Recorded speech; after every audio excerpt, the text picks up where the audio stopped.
लेकिन मुसाफिरों के लिए ये भी ज़रूरी है कि जब वो पाकिस्तान के इंटरनेशनल एयरपोर्ट्स पे जाएं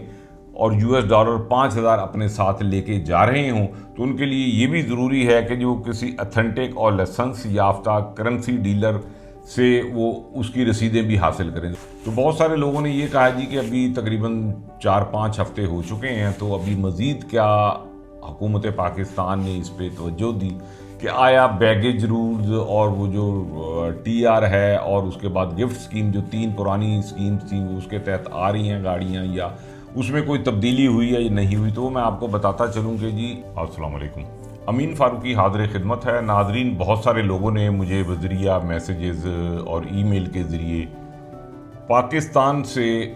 बैरून ममालिक सफ़र करने वाले मुसाफिरों के लिए कि वो कितनी करेंसी अपने साथ बैरून ममालिक ले जा सकते हैं उस सिलसिले में अप्रोच की है। तो आज का मेरा प्रोग्राम जो है फ़ॉरेन करेंसी के एक पैसेंजर जो है वो अपने साथ कितनी फ़ॉरेन करेंसी बज़रिया रोड, एयर या सी जो है ले जा सकता है, उस सिलसिले में मैं आपको आज की इस वीडियो में डिटेल से बताऊंगा। मज़ीद ये भी बताऊंगा कि जी जो अभी गुज़श्ता कुछ हफ्ते पहले हुकूमत पाकिस्तान ने ओल्ड एंड यूज़ गाड़ियाँ पाकिस्तान में इंपोर्ट करने का तरीक़ेकार वज़ा किया है, उसमें मज़ीद क्या तब्दीलियाँ आई हैं, क्या उसमें पेशरफ्त हुई है, ये भी मैं आपको बताऊंगा।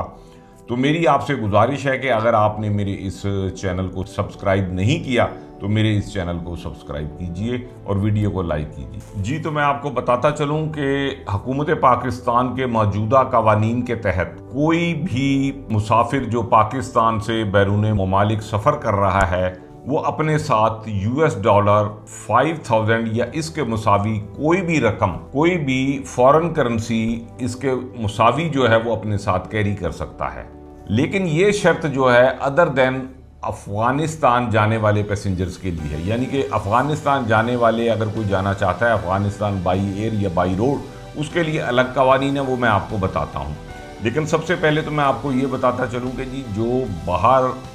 ममालिक सफ़र करना चाहते हैं, यूरोप, अमेरिका, कनाडा या UAE, गल्फ़ कंट्रीज़ वगैरह जहाँ पे भी वो है, तो वो 5,000 डॉलर जो है US डॉलर 5,000 वो अपने साथ कैरी कर सकता है एक ट्रिप में। लेकिन इसके लिए भी ये शर्त है कि जी पैसेंजर का 18 साल या इससे ज़्यादा होना ज़रूरी है। अगर 18 साल से कम का पैसेंजर है तो वो 2,500 US डॉलर एक ट्रिप में अपने साथ ले जा सकता है, या तो 2,500 डॉलर हों या फिर उसके मुसावी जो भी कोई भी फॉरेन करेंसी वो अपने साथ कैरी कर सकता है। अच्छा, अब मज़ीद ये बताऊं कि जी एक पैसेंजर अगर एक दफ़ा उसने ट्रैवल किया, फिर 6 महीने या 2 महीने या 3 महीने के बाद दोबारा सफ़र कर सकता है, तो फिर वो 5,000 ले जा सकता है। लेकिन ये लिमिट जो है उसको मैक्सिमम जो है 30 US डॉलर 30,000 जो है वो एक साल में अपने साथ वो बाहर ले जा सकता है 18 साल से ऊपर का। अगर 18 साल से कम एज का कोई पैसेंजर है, कोई बच्चा है, तो 2,500 डॉलर हैं और वो maximum US dollar 15,000 per year या उसके मुसावी रकम जो है वो अपने साथ ले जा सकता है। लेकिन मुसाफिरों के लिए ये भी ज़रूरी है कि जब वो पाकिस्तान के इंटरनेशनल एयरपोर्ट्स पे जाएं और US डॉलर 5,000 अपने साथ लेके जा रहे हों तो उनके लिए ये भी ज़रूरी है कि जो किसी अथेंटिक और लाइसेंस याफ्ता करेंसी डीलर से वो उसकी रसीदें भी हासिल करें। ज़ाहिर है वो किसी को पाक रुपीज़ देगा तो फिर उसके बाद उसके एवज़ जो है वो उसकी पासपोर्ट, वीज़ा और टिकट वगैरह देख के जो करेंसी डीलर हैं वो उसको वो देते हैं और साथ ही वो रसीदें भी देते हैं। ओरिजिनल रसीद भी उनके पास वो होनी चाहिए। अच्छा, मज़ीद ये है कि जब वो वहाँ पे एयरपोर्ट पे जाए, अगर बाई एयर सफ़र कर रहा है तो उसको ये भी चाहिए पैसेंजर को कि 15-20 मिनट पहले वो जाए, क्योंकि वहाँ डिपार्चर पे कस्टम्स डिपार्चर जो इंटरनेशनल डिपार्चर लाउंज है वहाँ पे कस्टम्स का डिक्लेरेशन काउंटर है, वहाँ पे भी उन्होंने जाके इस करेंसी को डिक्लेयर करना होता है। तो वहाँ पे भी 15-20 मिनट का प्रोसेस है डॉक्यूमेंटेशन होते वगैरह। तो इस वजह से मेरी ये गुजारिश है कि वो 15-20 मिनट पहले वहाँ एयरपोर्ट्स पे जाएँ। अच्छा जी, ये भी मैंने आपको बता दिया कि जी एक ट्रिप में 5,000 डॉलर है और पूरे साल में जो है वो not more than US dollar 30,000 या इसके मुसावी रकम वो एक पैसेंजर 18 साल से ऊपर का अपने साथ ले जा सकता है। इसी तरह बच्चों का मैंने आपको बताया कि जी 18 साल से कम उम्र के अगर वो हैं तो उनके लिए US डॉलर 2,500 पर ट्रिप या फिर इसके मुसावी कोई भी फॉरेन करेंसी अमाउंट जो है वो साथ ले जा सकता है। और ये रकम भी जो है एक साल में अगर 18 साल से कम का पैसेंजर है तो $15,000 से ज़्यादा नहीं होनी चाहिए। इसके $15,000 के मुसावी जो भी रकम है वो 15,000 से ज़्यादा नहीं होनी चाहिए। अब मैं आपको बताता हूँ कि अफ़गानिस्तान जाने वाले जो लोग हैं उनके लिए क्या पोजीशन है, वो भी मैं आपको बताता हूँ। उसके लिए ये है कि जी $1,000 या उसके मुसावी जो है वो करेंसी अफ़गानिस्तान की हो या किसी और मुल्क की, वो एक ट्रिप में बाई एयर अगर जा रहा है तब भी, और अगर बाई रोड वाया चमन या तोरखम वो जा रहा है कोई भी पैसेंजर 18 साल से ऊपर का, तो वो अपने साथ $1,000 ले जा सकता है या उसके मुसावी। अच्छा, ये रकम जो है वो एक साल में मैक्सिमम जो है वो $6,000 से ज़्यादा नहीं होनी चाहिए। भले वो 6 ट्रिप लगाए, भले वो 10 ट्रिप लगाए, लेकिन उसको लिमिट जो दी हुई है वो $6,000 या इसके मुसावी फॉरेन करेंसी से ज़्यादा की नहीं है। उसके लिए भी इसी तरह ज़रूरी है कि जी वो किसी अथॉराइज डीलर से जो है वो $, ले या वो जो भी फॉरेन करेंसी है वो ले, और उसकी रसीदें भी अपने साथ रखे। जब वो डिपार्चर उसका होगा वाया तोरखम या चमन बॉर्डर बाई रोड अगर वो जा रहा है तो इसी तरीके से उसको कस्टम डिक्लेरेशन पे वो अपनी करेंसी को डिक्लेयर भी करना है। अब चलते हैं जी न्यू पॉलिसी जो ओल्ड एंड यूज गाड़ियों के बारे में आई है कि जी वो आपको पता ही है कि पिछला मैंने अपना वीडियो भी आप तक पहुंचाया था जिसमें गाड़ियों की डिटेल बताई थी कि मौजूदा पॉलिसी जो इस वक्त आई है,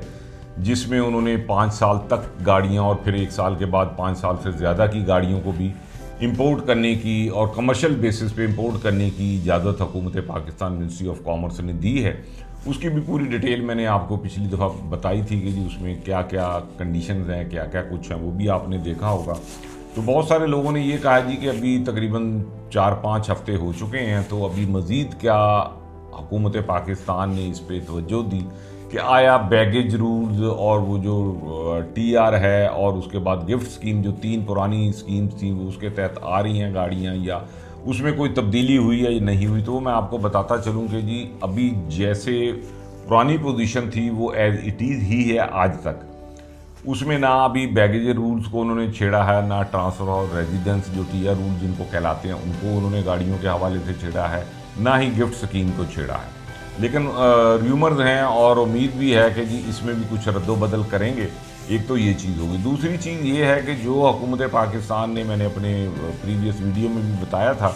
जो पॉलिसी वज़ा की है उसमें कोई सिंगल गाड़ी मंगवाने वाला कोई शख्स जो है उस कमर्शियल गाड़ी मंगवाने वाले की कैटेगरी में नहीं आ पाएगा, उसको फुलफिल उसकी कंडीशंस को नहीं कर पाएगा, जिसकी वजह से वो तो उस मेरी जो नाक़िस राय है उस हिसाब से जो है वो इन गाड़ियों को इंपोर्ट करने का सही तरीके से फ़ायदा नहीं उठा सकेगा।